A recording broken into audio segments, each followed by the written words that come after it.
It's midday and Kenyans are on the move. Standing faces on the streets of Nairobi could be smirking something, a threat well known to all. Insecurity. Now Kenya is in struggling but overlooked transformation of insecurity, or rather a security that has rocked this country over the last decades. One which has implications on economical development, and this time round would be describing a zero-sum failure when it comes to curbing gun running, among other crimes in the country. If it's at night, you can say maybe it was in darkness. But now, like at 1 o'clock, terrorists or thugs are just raiding people's homes. To seek to understand the multispectral views when it comes to curbing insecurity in the country, it's first of all important for us to make an empirical analysis on some of the factors that contribute to this kind of a problem.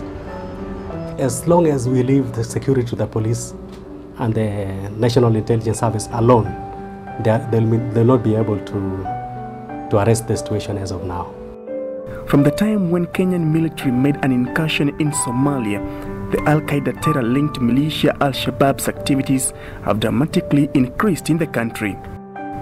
Months after the savage attacks on Lamu residents, parliamentary investigations revealed that Al-Shabaab were responsible for the death of over 70 people.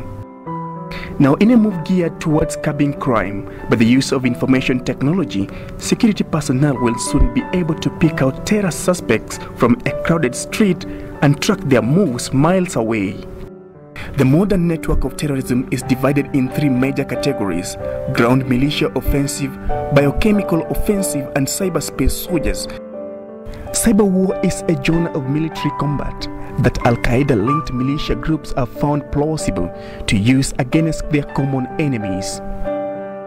July 2009, the US Pentagon information system started crumbling down, and the same humiliation was extended to other nations across the world.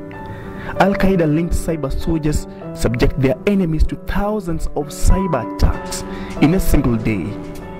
Is Kenya ready for these attacks? And by weighing options, does the country have pragmatic security solutions against cyber war?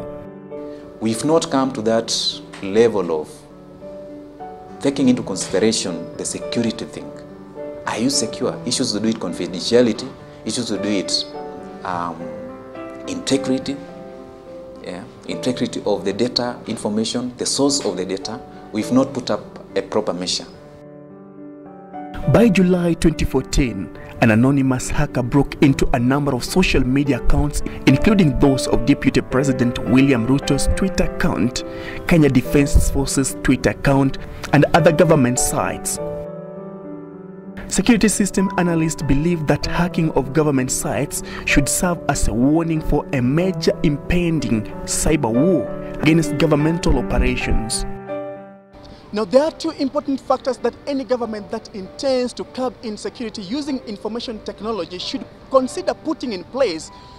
The first one is the offensive factor, which is an adversarial approach that scans any form of threat and tries to bring it down as soon as possible. The other factor is the defensive factor, which is used to scan any form of computer vulnerability and try to fix it as soon as it can be managed. To build a secure system, you require to invest in serious infrastructure.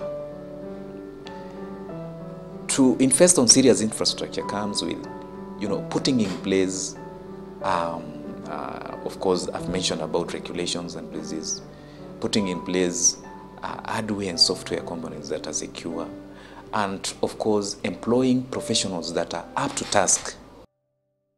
April 2014, cyber soldiers developed a highly sophisticated malicious software known as Game Overseers, which has been stealing personal data from electronic voting systems and financial data worldwide. This malware can bring down an entire electronic voting system as well. It can be used to manipulate results at a terrific speed. Cyberspace has been militarized.